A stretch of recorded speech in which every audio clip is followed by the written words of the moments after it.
Hello, everyone. Welcome back to Natty News, the nattiest news show in the world. My name is Aaron the Natty, and I'm joined once again with my co-host, Pat, 120 kgs. Woo! Pat, how are you doing? I'm good, doing good, man. I wish that 120 kilograms had something to do with my snatch and not my clean and jerk, but doing well. It's really been a while, Anwar. How are you doing? I know it feels like forever. I was getting worried, and I'm sure you were I was worried. Is Pat no longer natty? Does he no longer want to do natty news? Does he want to lie to the people? But no, we are back together, still staying the natty Pat, still progressing 1 pound a month, still making those minuscule gains and looking like we don't lift in t-shirts. That's the natty way, and we're sticking with it. How have you been though, Pat? Yeah, it's been good. I been what have I been doing? Back in school and had my birthday last week, and I am now officially in my late 20s, and I'm feeling like my physical prime is limited years. So I've been feeling really motivated to train actually, and to really dial down a lot of those little things I used to not do, like sleep well, eat better, cook more, and just yeah, just try to really reach my potential. Dude, that's true. I mean, I would hardly say late 20s is getting out of your peak. So I still feel you got a long path ahead. I think your peak is still far in the future. Oh yeah, but I don't know. Sometimes my shoulders beg to differ. I have to get up in the morning now and like do shoulder circles. I used to make fun of old people in the park doing their aerobic shoulder stretches, but here I am every morning now. You know, when I go to the gym a little later, I notice I go by a park, like a small school park, and I started seeing some people doing some. Oh, it's not Wing Chun, but what's the thing, some older, like, East Asian people would do? What's that type of, like, with stuff with the hands and stuff, and it's very, like, flowy and peaceful? Tai Chi when they flow like water. Yeah, Tai Chi. I see, like, some people doing Tai Chi when I'm coming home, and I feel like that might not be a bad way to, help keep some shoulder health, just doing those motions, getting some blood to the shoulders, no real weight or anything. Maybe I should start joining them for Tai Chi. Yeah, just like fluid motion. Like, in the gym, we're always talking about tensing stuff, right? Tense and contract, but you got to make sure you're fluid. And people in Tai Chi, they're pretty mobile. They get into deep side squats and stuff pretty regularly.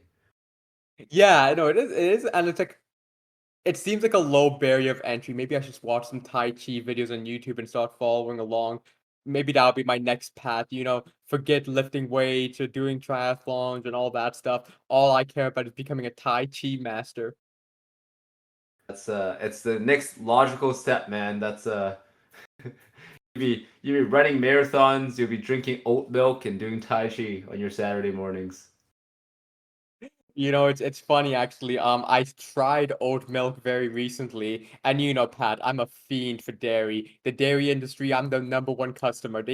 If I stopped drinking dairy, we would see a recession in the dairy market. But man, oat milk is legitimately very good.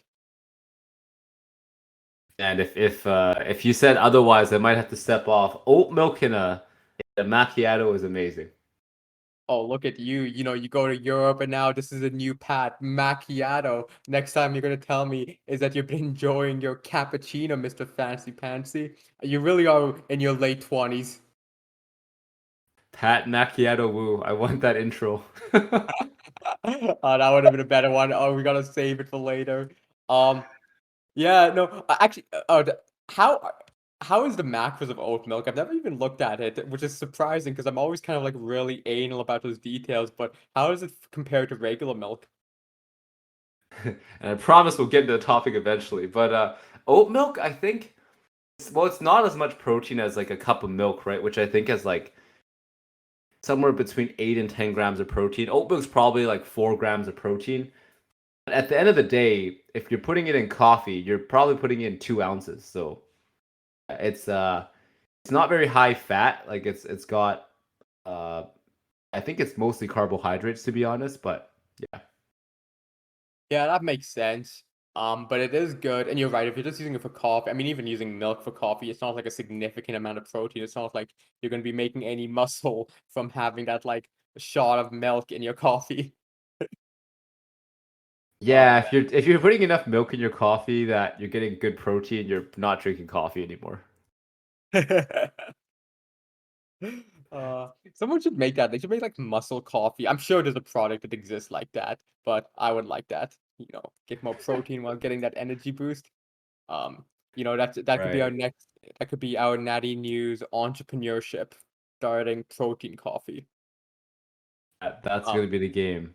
All right, Admiral, what burning questions do you have for me today?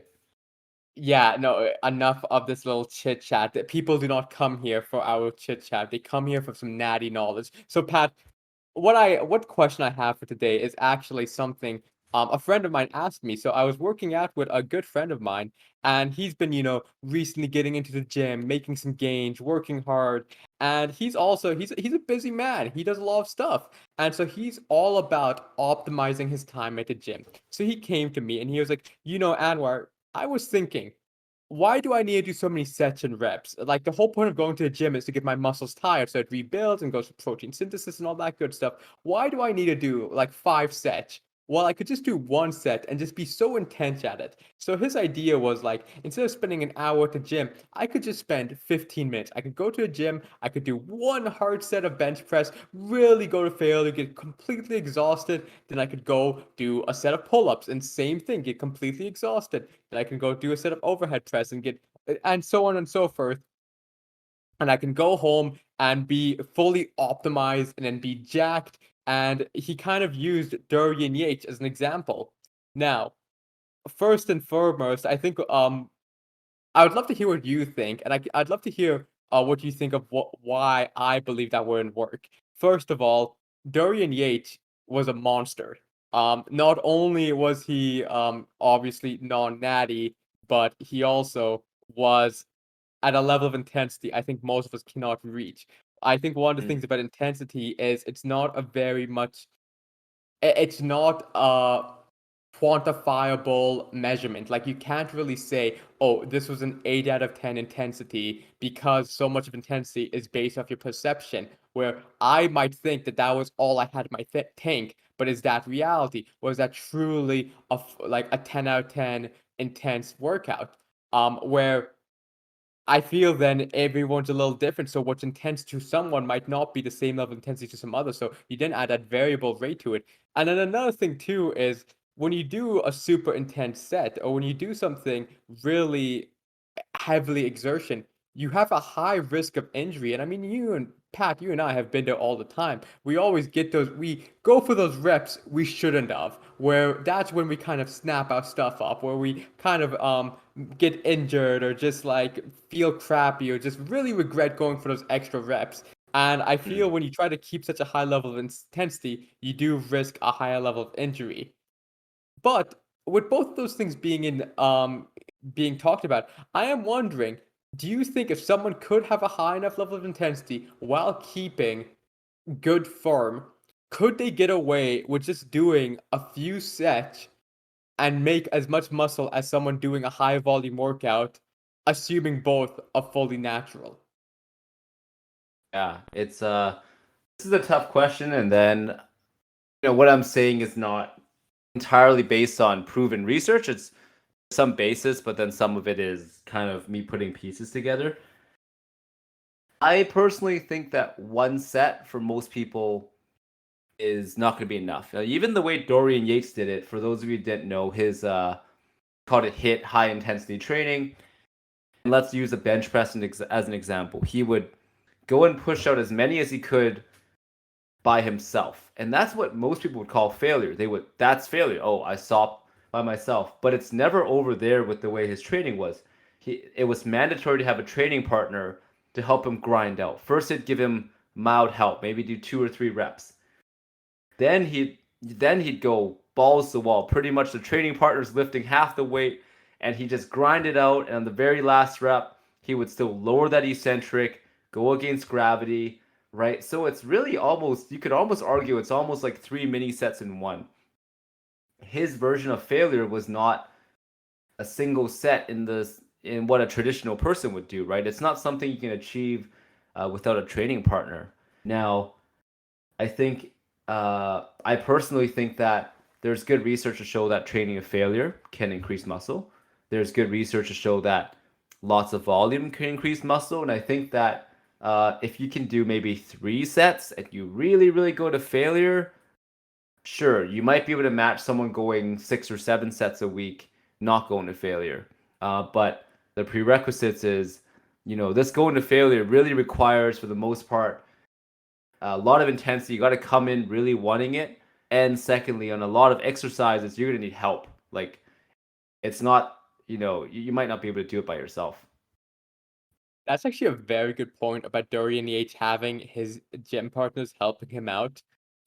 You're right about that because it is kind of like doing like a bunch of super drop sets Dorian Yates would do, except it would be kind of the same weight, but just having his gym partners assisting and taking some load away. Uh, that is a good point. Have you actually seen the video of Tom Platz doing leg extensions? No, no, I've only seen his squats. What was that like? Dude, it's amazing. So what he does is he's doing his leg extensions, but he also has someone who's actually kind of like deadlifting the leg extension thing. So when he gets too tired, they just help him keep going. So it's like a three-man operation of him just like banging out leg reps, like leg extensions until he's like on the verge of tears. Like it's insane how hard he trained at. Like I don't think I've ever done a set as intense as Tom Platz doing leg extensions after squatting. Yeah, right. And like, this is the type of failure they're talking about, and this actually brings the question, why I think strength and conditioning and even physical therapy research can be limited, because a lot of studies say they're training to failure or RPE 10.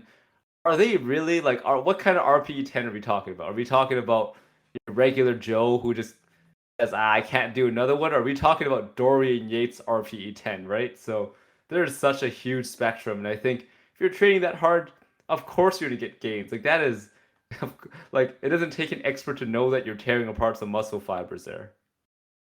That is so true, and that's something I've been pondering a lot of is like how can you keep consistent intensity? Because one of the ideas is like if you want to improve, one of the key things is one, you should be able to measure improvement, and two, you should be able to be consistently doing something so you can see if that has an impact on your progress. I mean, that's true for everything, not just lifting. But when it comes to lifting, a big factor is your intensity. But how do you keep a consistent intensity so you know whatever you're changing is actually working and the outcome isn't based off how much effort you're doing with intensity? So I'd be kind of curious to hear from you what you do to keep up a consistent intensity in your workouts, and I can maybe say what I try to do. Sure, yeah. There's definitely the main thing I do is uh, trying to keep a similar routine. For me, I think for me, the whole getting really amped and things, that's for days where I'm really tired and super heavy lifts. But on a regular day, every lift, I try to keep a similar routine, right? Even if it's, let's say, pull ups, right? Something pretty normal for me. It's, I'm thinking more about not amping myself up. I'm thinking about what muscles I'm working. I'm staying focused. I always grip the bar the same way, so I'm thinking about the movement and I'm not, there's no intense routine for arousal. I'm not trying to get myself riled up, right? So I think that's the main thing. Trying to keep my emotional state pretty steady for those exercises. And then even for the lifts where I am getting amped up, I'm trying to do the same routine, right? I grab the bars the same way. If I'm gonna do a yell or a grunt, I do it the same way, and just finding a routine. And I think that's the most we can do to kind of control some of the variables, so we at least uh, aren't leaving that too variable. You know what you should start doing, Pat, is you should actually bring in like a recorder or like a microphone and measure the dB of your yell or grunt to make sure it's consistent. Like, okay, this set I did a 3 dB yell and I was able to lift up the weight.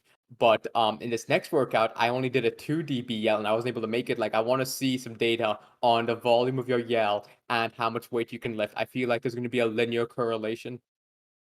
Holy shit! I just go full Super Saiyan, and that's my PR, right? Yeah, I'm wondering actually, is there like a point of like diminishing returns where if you yell too loud, you actually get too exhaustive, and then you can't lift as much? Like, maybe it's like a bell curve. Let's add this to Anwar's list of research proposals. What do Dude, you do? honestly, I feel like if I had like a lifetime of research, I would love to see this. Like, I would just waste my life just researching these like such minuscule details. Maybe I should go to grad school. Well, what I do is I do try to stay consistent, but I think I try to do consistency in everything outside of the gym, where like I'd really try to go to the gym at the same time for the same day. So like I try to keep a pretty good routine of, on the weekend, I have my breakfast, then I like wait for 2 hours, then I go to the gym.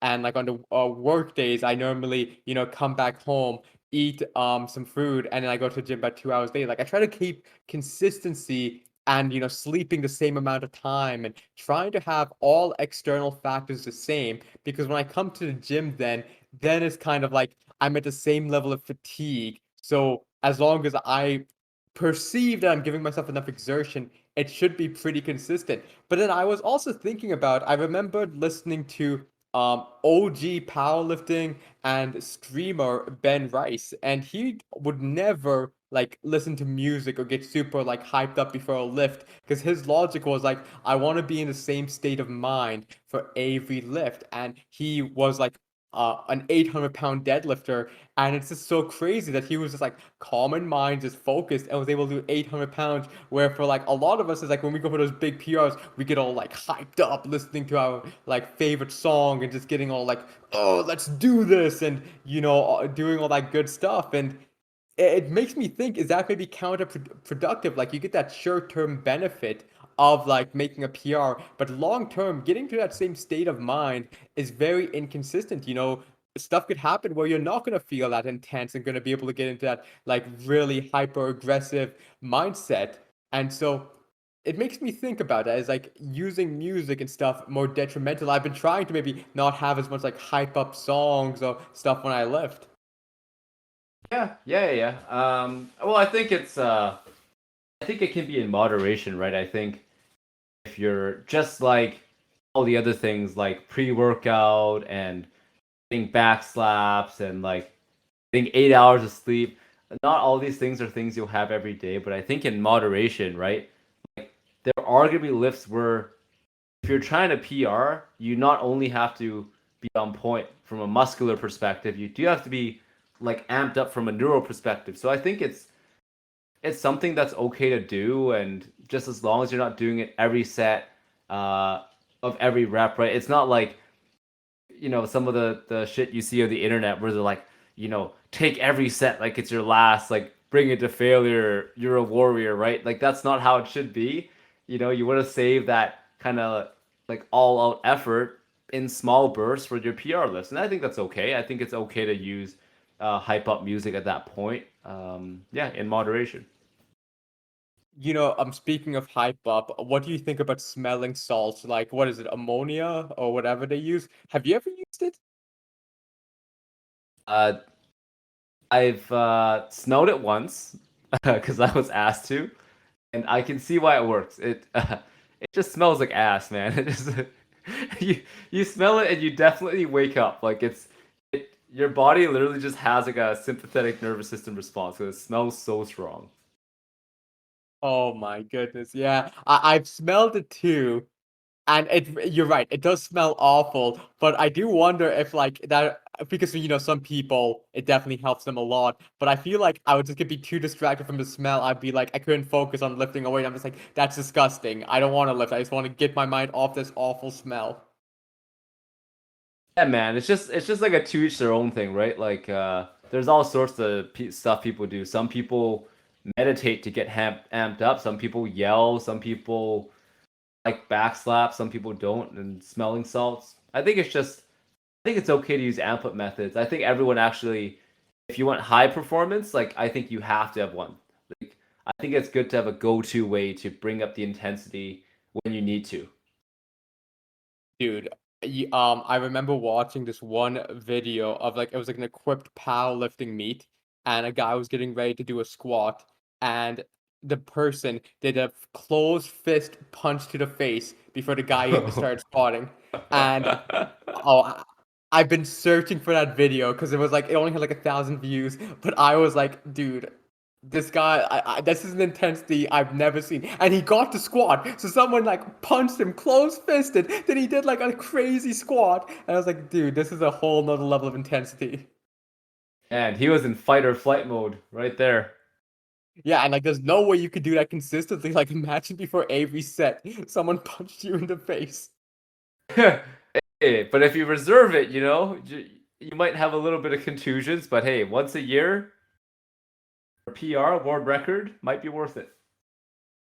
So we spent a lot of time talking about intensity. Now I'm actually kind of curious. Let's do it the complete opposite. What if someone just does a ton of volume but very low intensity? Like they never go higher than 50% of their one rep max, but they do like 10 sets of 10. Would someone like that still make gains? There is actually decent research to show uh, that you can work at like pretty low intensity. I wouldn't even say 30-40%. Once you're getting a lot of volume, but now the prerequisite is you still have to go decently close within 2 to 3 reps of failure. And you can get the same muscle gains. One of the things in muscle training is that apparently almost anything works to gain muscle to a certain point. There's two problems with this when you use research is that most of the participants are not super highly trained. And the second problem is that intensity measurements are variable, but I can be pretty convinced that if you work close to failure, you do a lot of volume, you will still make muscle gains. You might not make a lot of like strength gains. It also is probably not very fun. So I don't know how you're gonna stay motivated lifting at 50% forever, but sure, I think it works. That's actually a really interesting thing. So it doesn't really matter what rep range you do as long as you approach failure. So it's like you could do like 5 reps or 10 reps or 20 reps, but as long as you're kind of approaching that failure point, that's all that really matters for muscle gain. That's what's been written down. Now, I think it's hard to draw external validity from that to every single situation. Most studies like this use very isolated movements, like a leg extension, bicep curl, whatnot. And for those, when you do a 5 rep max or a 20 rep max, you truly can get max, right? There's no like safety concern. You just extend your leg until you can't, right? I'm of the opinion that these statements probably aren't as generalizable to like an open chain or a more high risk movement like a deadlift or a front squat or a pull up, right? When you reach failure in those, often it's a cause of technical breakdown or neural fatigue. It's not always full muscular failure. So I think for isolation movements, I can be pretty damn convinced about it. I'm gonna start doing the 100 rep set now. And I'm gonna see how many gains I can get from that. I'm just gonna take like a 1 pound dumbbell and do 100 rep curls. You might as well just keep lifting your arm up and down until your arms get bigger. Dude, actually, you know what? That could be a new type of lifting sport. Like, forget powerlifting or Olympic weightlifting or CrossFit. We're gonna do who could like curl 10 pounds for the most reps. I want to see an endurance lifting event. Oh my god. No one else wants to see that though. I don't know, man. I mean, there's people who watch like ultra marathons, which is like actually, but that's kind of cool because it's so much terrain and stuff. Yeah, I don't know. That's true. But yeah, I do think and it's there's good implications of that too though for if people are coming back from injury or whatnot. Often the really lightweights are not as aggravating. So you can do it that way. And it if you're learning a movement too, it's not bad to go lighter and do more reps. So there's a good place for that. And there's also a good place to think about how you can actually do less than 8 reps and make muscle gains too. People usually traditionally have thought you have to go 8 to 12, right? But it's been shown you can go low reps as long as you're really taking it close to failure, that you can make good muscle gains. Dude, when I always love the meme of it's like, if you're training for strength, you do 1 to 5 reps, and if you're training for muscle, you do 8 to 12. But in that range of 6 to 7, that's when you make no gains. If you ever get 6 to 7 reps in a set, you're getting nothing. You're wasting your time. So you either have to get 1 to 5 or 8 to 12. 6 to 7 is useless. Dude, it's so funny. And then I it's we still use that kind of stuff in school, in PT school, and it also doesn't take into account the tempo of the movement, right? Like 8 reps going 1 second up, 1 second down is not the same as 8 reps going 2 seconds up, 4 seconds down, right? So, uh, yeah, keep it simple, just work out. Oh man, dude. Tempo is something else we need to talk about. You probably remember way back in the day when we used to work out at our high school gym. We had someone who was actually a very kind volunteer who would monitor the gym room for us to work out after school. And he was a very big believer in doing like very high tempo, like doing a lot of tempo work, like really controlling the descent and the ascension to kind of maximize that time under tension of the muscle. And so it'd be very interesting to hear about like if there is optimal tempo for lifting. Yeah, yeah. For context, this kind man proposed, I believe it was something like 10 seconds down, 10 seconds up, um, on his sets. So he would put on like a 1 plate bench press, and we saw him work out a few times, and it looked agonizing, It looked agonizing. I kind of feel like it probably worked for him. Probably not a lot of fun though. Yeah, no, we used to call it like super slow set, which it kind of looked like, you're watching a set in slow motion. But I don't know, it'd be interesting to hear. Maybe we could do an episode on that. But speaking of injury recovery, which you were mentioning about doing higher reps, I think we have another topic we wanted to go over today, Pat, about what do you do when you're not improving? And this is something you're holding near and dear to yourself. Yeah, it was something that when we were thinking about what to talk about, I thought was quite relevant. At least personally. So my little story is in May, I had a pretty significant injury to my shoulder. I decided not to get imaging, but definitely shoulder impingement, definitely a bunch of tendon strains in my rotator cuff, and I'm just now getting back. And it was at first really exciting in August and September that, oh, I can snatch and clean and jerk again, right? But now I'm getting to the point where I'm actually doing it with less pain, but I'm struggling with 110 clean and jerk. I'm struggling with 90 kilo snatches, and these are lifts I did 3 years ago, right? So it's been really easy to get down on myself and have thoughts like I'm regressing, I'm worse than I was before, or as the TikTokers say, I feel like I'm washed. But so something I was thinking about is, how do we measure improvement outside of just our numbers? Because would it be logical to say that PRs are the only ways we can measure that we're improving when we're exercising, doing sport, or lifting? So, Anwar, how are some of the ways you measure improvement outside of just PRs before I give my spiel? Man, that is a good question about what else to measure. Hmm. I feel like I do try to measure a lot of quantifiable stuff, like how much you lift, how fast I could maybe finish a workout, or like how fast you could finish a run or something like that, or how many more reps or sets you can do, and etc. But I think you're trying to maybe talk about stuff that's maybe more qualitative, like how you're feeling, or like how Oh, like you oh can go. sorry, what You were you can gonna go say? with the things that are measurable too.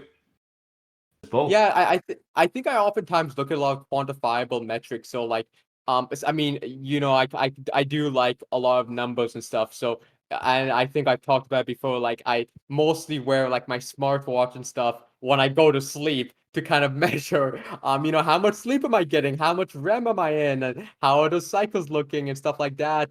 But I do feel like there is incredible value in also measuring how you feel on a day-to-day action. Like, an example is longtime listeners of Natty News will recall that I used to have some knee pain. And one of the things I started doing actually was trying to focus more on mobility and strengthening my knee through longer range of motions, and kind of what led me to doing deeper squats. And so that was not as much as a quantifiable measurement of improvement. It wasn't much based off like, oh, how much weight am I lifting? How many reps am I getting? Blah, blah, blah. But it was more so about like how I feel. Like, how do I feel in this deep squat? How do I feel doing these lunges? How do I feel after going for a run? And I do think there's actually incredible value in also having these qualitative measurements as well. I am looking back, and I really wish I kept a journal of this, of like and I feel like journaling is something very valuable that I don't do as much about, how do these changes in my life affect my overall happiness? Yeah, Pat, look at you. You're getting me so introspective now. This is why Natty News is great. And this is what I've been missing in my life, having some of these deep introspect. But let me hear from you about what's some things you maybe measure and process besides this raw PRs and numbers. 100%. And before I do that, going back to what you said, I think that's kind of been my evolution as a coach. It's a couple years ago, I was all about quantifiable numbers. What's the best method to gain muscle? What's the best programming? And then in the last year or two, it's been a lot more about uh, how much are we learning? Uh, how much confidence or self efficacy do we have in our training, and how is it affecting us outside? And I've gotten so much more interested in kind of that bit of things.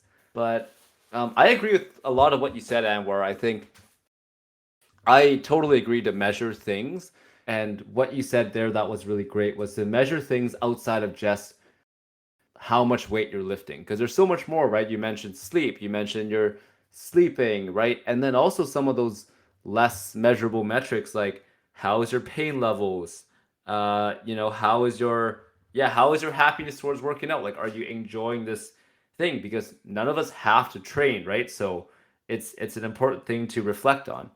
Now, so I wanted to present kind of a uh, simple way of self-assessing if we haven't been improving for a while. Some of those things that we can look at. We'll split them into outcome-based improvement measures or process-based. So for outcomes, these are things that are very related to the whole grand scheme of working out, right? We all work out to either gain muscles, get stronger, or even feel better, or like be, look good or whatever. So some of these are how much you're lifting in terms of pounds, different types of PRs like hitting a new 10 rep max or 5 rep max, uh, winning or losing, right? So if you compete, that is a measure of success if you're winning or losing. And then lastly, of course, just like, you know, your social circles, like are you getting online clout and people talking about how strong or how good you look. Some of the things that I thought are less talked about that I've been thinking about more are measuring those process-based things. So big things like habits, and Amber, you talked about it. Uh, Measuring your sleep. Now, I'm not a big believer in sleep watches, but I believe in sleep habits, right? Like, am I making time to get enough hours of sleep? Am I setting myself up? Am I turning my phone off before bed? Am I ensuring a cool enough environment to sleep well? All those things can be measured. Um, and then also nutrition, consistency. Have I been better this month than last month at showing up to the gym? And am I also giving more mindfulness to my training, right? There's a big difference between pumping iron and actually thinking about the intent. And as well, lastly, in terms of process-based things, technique and learning, right? If you're learning to do a lift, and for example, even we've been working a long time, but things like a deep squat for you, Anwar, the technique is something that you refine so much. Even though you might not have more weight than you did before, you have a deeper squat, you have a higher quality of movement, and then learning, right? We do that every week on Natty News. If we're increasing our learning and how we think about training, all these are ways that we can improve outside of just looking at the pounds lifted, because that's going to depend so much on stress levels, if you're injured, time, and all those things. Man, those are some very good that's some really good like ideas of kind of like really valuing the processes because in a way the processes are what leads to the outcomes where if you have good habits of nutrition, sleep, technique, excuse me, you will then lead to those outcomes that you want of like PRs, winning competitions, getting that juicy following online, hashtag follow Natty News. Dude, for real, right? It's and we talk about this in school and learning, and it sounds kind of hokey, but it's true. Like if you're always chasing PRs, and a lot of people do that, right? They go off their program. I'm guilty sometimes of like seeing someone a little stronger than me, my competitor. I'm like, oh, I want to push it. But really, you know, all the steps to improve really go from the things you do day by day. The things that aren't really that fun, the things that aren't the PRs, right? Like going to sleep early is not fun. And where you always talk about how you kind of make your life pretty boring, but honestly, I think one of the secrets to high performance is a more boring lifestyle. Do less things and make time to be good at those things. Well, I mean, I am such a big believer in consistency. Like, as long as you do stuff, like, as long as you have a pretty consistent life and something you wanna improve on, that's kind of, like, the best way to get better at stuff, or, like, if you wanna get more muscle and get stronger, just going to the gym 3, 4 times a week, even if you don't have a program, even if you're not, like, following the most optimized training routine, is truly gonna give you much more gains than anything else. Like, 1 day of super intense lifting will never beat 3 or 4 days of low and moderate exercise.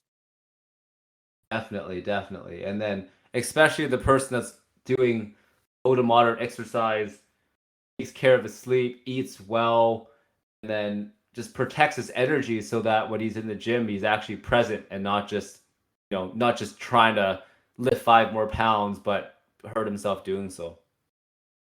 Yeah, completely. And I think though, when we don't get the outcomes we want, we start thinking the processes aren't working, which I feel like is kind of a dangerous mindset. And it might be something where do you kind of feel that where like if you're not progressing, do you kind of wanna like change some of your processes and how you've been doing things? 100%. And I just had some conversations recently about that. For example, in if you're powerlifting, right, and you're doing a back squat, and then it's a Tuesday afternoon, doing a back squat, and then all of a sudden, I feel some hip shifting that I don't usually feel. And it's very tempting to go and be like, shit, my hip shifting today. I'm gonna go and change everything about this, right? And for my personal reaction, like on last Friday, I did some lifting and I didn't do a better snatch than I did last week. I was like, oh shit, I'm taking a step back. Like I'm getting worse. But then um, I think this leads us into our next bit. What do we do when we think we're not improving? The first thing I think we should do is to kind of do a self evaluation. Are we really stuck and not progressing? Or are we just having one bad day, right? Because like we've all had a bad day in the gym. Like the lifts are missing, we're uncoordinated for a multitude of factors. But I think a lot of the time we need to not panic and remember that most of us have the privilege to be able and to come back and train, right? So just come back and train the next day. Like it's totally fine to suck on one day and keep like come in the next day and put in the work again. And I think going back to what you said, in the long run with that consistency, that's where you get good. Yeah, it's true. I'm wondering though, at one point do you need to reevaluate your strategy? Definitely. Um, I mean, you should give your opinion after. I think there's no like set timeline, but I think if it's been a couple consecutive days in a row, I think definitely if you're following a smart program and if you're not injured especially, not all your workouts should be horrible, right? And then at that point, I think that's when you have to do a gap analysis. And a gap analysis is essentially looking at that list of process-based factors that you can look at, with some of the big pillars, in my opinion, being uh, your nutrition, your sleep, your training quality, like your focus and your programming, your education. Do you know what you're doing and why you're doing it? And also your lifestyle. Lifestyle being, are you setting yourself up to have a good workout, or are you just lifting hard at the gym, but then you don't eat well and you're out drinking on the weekend and you never move your body outside the gym, right? Like thinking about those hours outside the gym as well. And then we want to see what we can modify. Like what is the first and most easy thing we can do to get better? That's always my advice. What's the first thing we can do to get better? I love that too, and I also kind of feel like it's always better to change one thing at a time because, like, we're creatures of habit where like Pat, let's say you and I, we never sleep, we only sleep like 4 hours a day, and then we go after work, we always have like 6 beers, and then we go lift, and we're not making any gains. And so if we were to completely change our lives and like start sleeping full 8 hours, don't drink, and then we do it, that's kind of a bigger habit to change, and it would be very difficult to make that like mental shift. Well, I kind of feel the better approach is just to kind of make those like small changes and gaps. Where like, okay, let's first focus on sleeping more. Let's just try to get that 8 hours of sleep first, and then see if we feel better. And if we feel better, then we can start improving on some other things too, like drinking less and eating better, and keep on making those things. So I really do like this idea of gaps. How would you rank the gaps? Because I kind of feel sleep is the most important thing that most people lack on. Like I think sleep is so underrated. I think it is, but I also think that for those of us who are stuck, I'm more inclined to think of what's the easiest one that you can fix, right? For example, I think like for myself, it was my nutrition. Like I would often I would skip breakfast and I would go out to eat lunch, right? So then also the other constraint is I'm also a student, so I'm packed in the budget. So I was like, what's the easiest thing I could do? I should make lunch so that I save money and eat better and honestly save time because I don't want to line up at UBC. It sucks. and then uh and then I make enough food that I can eat the breakfast in the morning. There's meal prepped, right? So whatever that one thing is. But I think if we're talking about importance, Anwar, of course it's sleep. And it's so, but sleep is actually pretty hard to manipulate sometimes. People are busy, not to say it's an excuse, but people are busy. And for us to, you kind of have to like make an extra hour or two in your day to get that more sleep. That sometimes it takes a longer conversation to get that to be a habit for sure.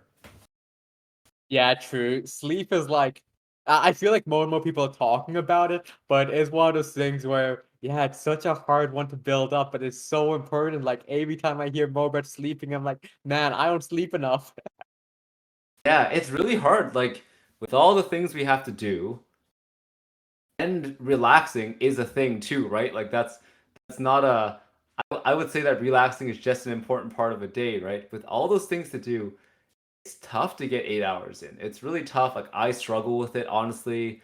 I've been trying to just make sure I get 6 every day, to be completely honest. Like that's been my goal, and it's tough. So I think sleep is a low hanging fruit, also a very high hanging low hanging fruit.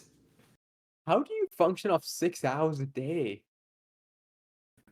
I mean, I function off less than that pretty often. I drink a lot of coffee, and honestly, I take naps, and sometimes I'm burnt out. So it's honestly is yeah, it's just hard. Honestly, but it's also about me having to make time and look at that gap and see how I can make more time for it.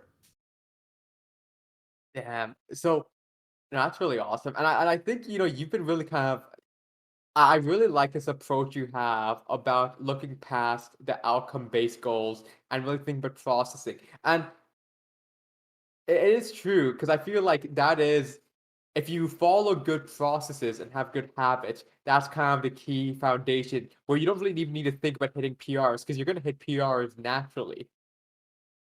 Yeah, definitely, right? And the piece that we're not talking about much today, but is also important is training focus, right? It doesn't mean you don't work hard. Like in the gym, you have to also give it your best and you know, think about what you're doing. Like if you're missing lifts, think about is it because you didn't recover or is it because you're not trying hard enough or you're not concentrating, right? But if you do all those things, like it's true, it does come together. Like why wouldn't it, right? Especially if you're doing even better with those gaps. Like you should be doing better over time.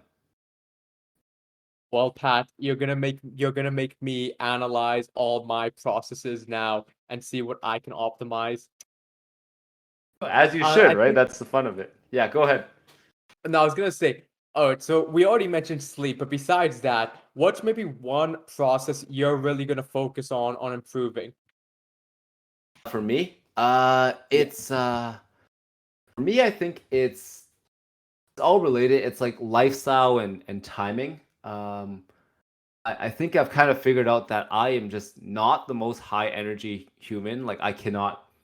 There's a certain amount of work hours, study hours, socializing I can handle. So one goal I've been recently having is to just cut down as much as possible on things that I don't things that occupy my time that I don't need, so I could get an extra 30 minutes of sleep. Like that's been my goal. Bump up the sleep by 30 minutes. Be able to eat better, and even just to like open up half an hour of time to relax and to do less things that consume massive energy because that takes away from my training.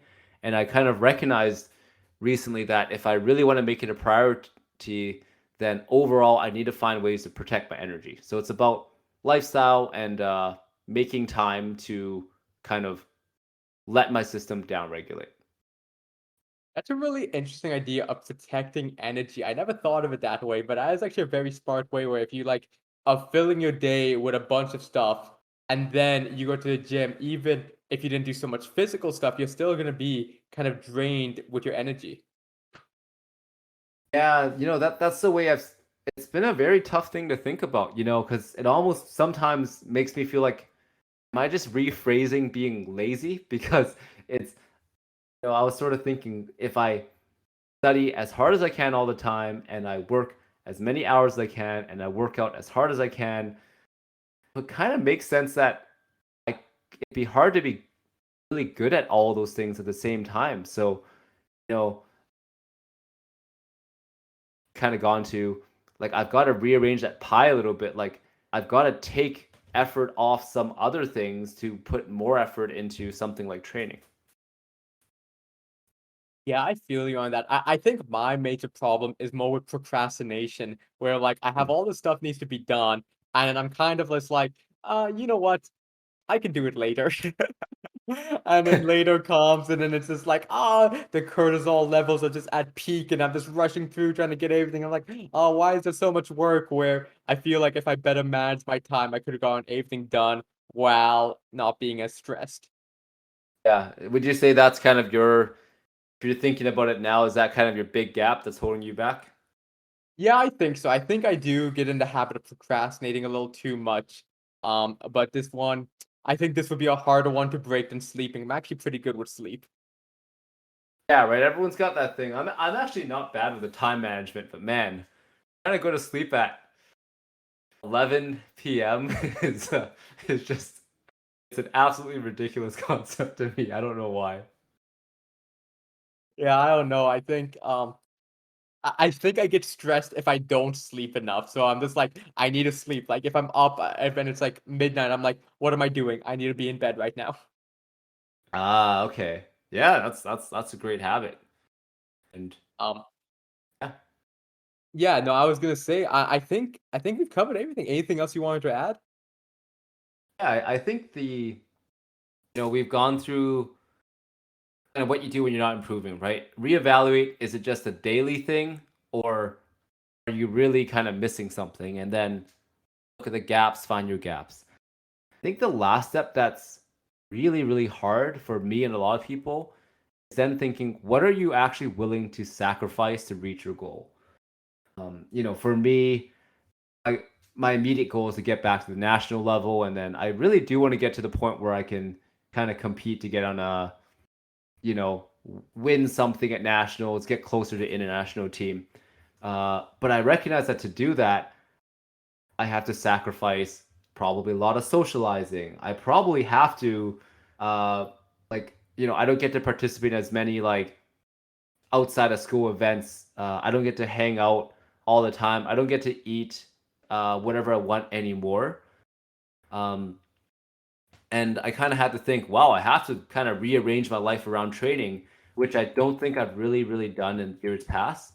And so I had to sit down and think, is that a sacrifice I'm willing to make? And to be honest, I'm still working it out, right? And for you, Anwar, obviously, if we think back to many, many years ago, like we didn't have to do shit except lift heavy weights, right? So it's so easy. But as every year's gone on, you have to make more sacrifices. Like using fitness as an example, if you want to make a certain number or hit a PR, you have to sacrifice something else. And then I think it's a very real question to say, like, how much is too much for us?